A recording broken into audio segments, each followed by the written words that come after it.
सो offset से continue करते हैं।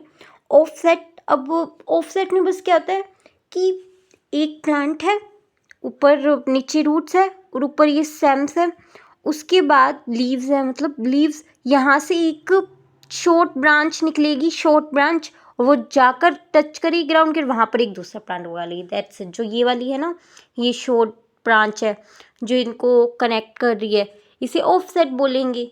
सो यही है बस, above leaves, below roots, that's it. इसके एग्जांपल्स देख लो, कैसे याद रखेंगे। पहले तो क्या है, पिस्टिया एंड इकॉर्निया, जिसे वाटर हाइसिंथ भी कहते हैं। मैंने इसको कैसे याद किया, इकॉर्निया से इकोनॉमी। अब हमारी इकोनॉमी ने, हमारे देश की इकोनॉमी ने हमें पीस कर रख दिया बिल्कुल, जिससे हमारी हाई इकोनॉमी ने हाई करके, मतलब इस तरीके से इकोनिशिया हाई कर निकलता है, मतलब वाटर हाइसिंथ और पिस्टिया पीस के रख दिया। तो इस तरीके से याद, जिसकी वजह से हम ऑफसेट अपसेट रहते हैं, हमारा मूड ऑफ ही रहता है। ठीक है, सो ये तो बहुत अच्छे से याद रह जाएगा। उसके बाद रनर क्या है, रनर भी कुछ इस तरीके से है।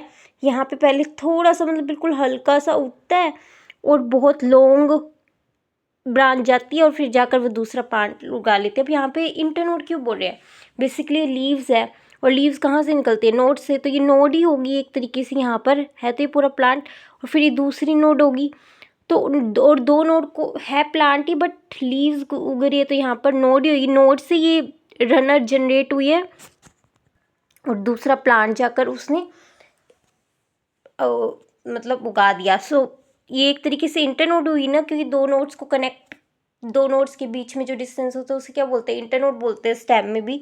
और ये बेसिकली स्टेम का ही मॉडिफिकेशन है, स्टेम पे ही चल रहा है सब कुछ। सो इसलिए इधर इंटरनोड बोला।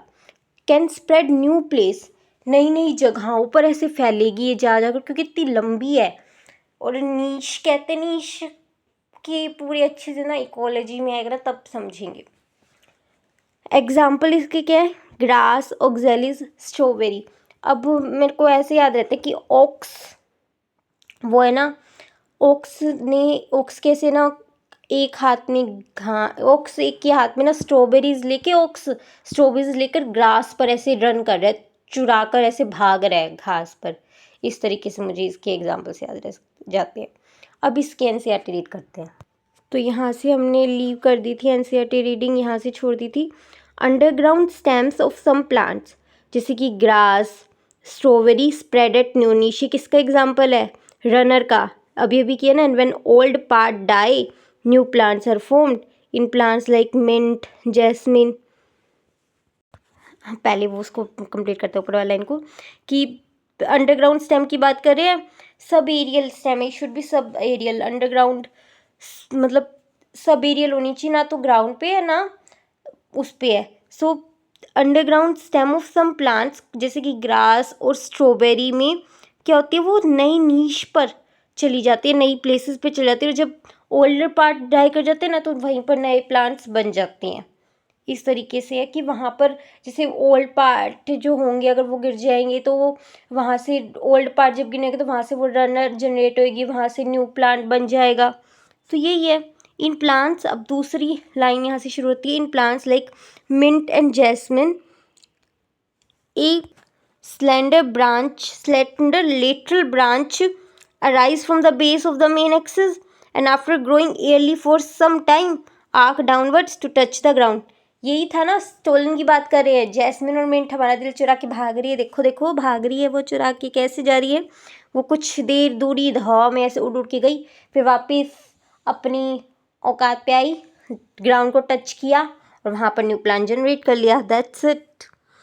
ए lateral branch with short internode, short internodes किसकी बात आ गई यहाँ पर, ऑफसेट की। And each node bearing a rosette, मैंने कहा था ना कि वो नोड ही है पूरा प्लांट ही, बट क्योंकि उससे लीव्स, यहाँ पर रोज सेट ऑफ लीव्स के गुच्छे की बात कर रहे हैं।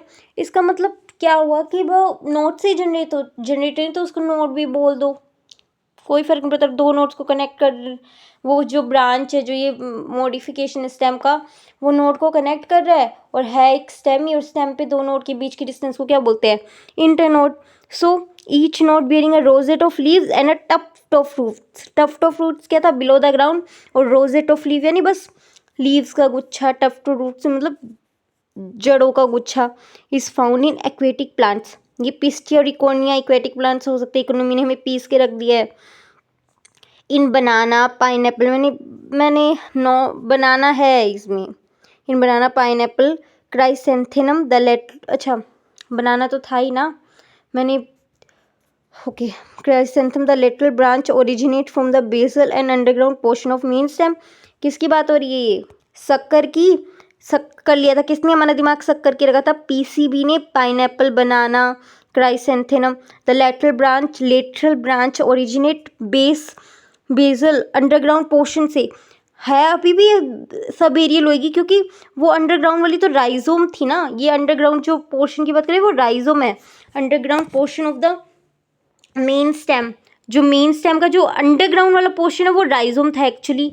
हॉरिजॉन्टल स्टेम जो हम फूड स्टोरेज, फूड वाले स्टोरेज के एग्जाम्पल में था, उससे जो वो शक्कर अब एक ब्रांच निकलेगी, एक लेटरल ब्रांच निकलेगी, वो एक्चुअली क्या होगी हमारी शक्कर, वो होगी सब एरियल स्टेम की मॉडिफिकेशन. क्योंकि वो एयर में भी आएगी, पहले ग्राउंड में भी थी, ग्राउंड से आकर एकदम ग्रो हॉरिजॉन्टली ऐसे ग्रो कर रही थी. नोट्स को ध्यान रखो, लाओ इमेज को, उसको दिमाग में फिर से. बीनीथ द सोइल के पहले तो वो सोइल में सी, मैंने कंफ्यूज कर दिया. नो, पहली बात तो मैंने यहाँ पे कंफ्यूज, पहले तो मैं बोलना चाह रही थी कि राइजोम में बनाना का भी एग्जाम्पल मेरे नोट्स में था पर एनसीईआरटी में नहीं था, और यहाँ पर बनाना, पाइनएप्पल और क्राइसेंथेमम ये तो शक्कर के एग्जाम्पल्स थे.